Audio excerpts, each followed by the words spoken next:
Sir? Pwede ba isang ko muna sa iyo yung cellphone ko? Inday, kakabali mo lang kahapon. Magsasanla ka na agad ngayon? Kailangan ko kasi, sir. Ipapadala ko lang sa probinsya. Ganun ba? Magkano mo naman isasanla? Kahit 10,000 lang, sir.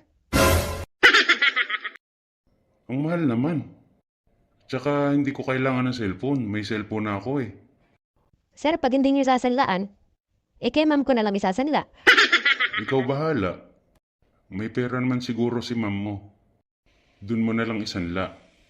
Kaso, sir, andun yung video natin sa motel. Ano ka ba naman, Inday? Di ba sabi ko sa'yo, pag kailangan mo ng pera, magsabi ka lang. Sa akin mo na isanla at walang pera yung ma'am mo. At saka, kailangan ko din talaga ng isa pang cellphone.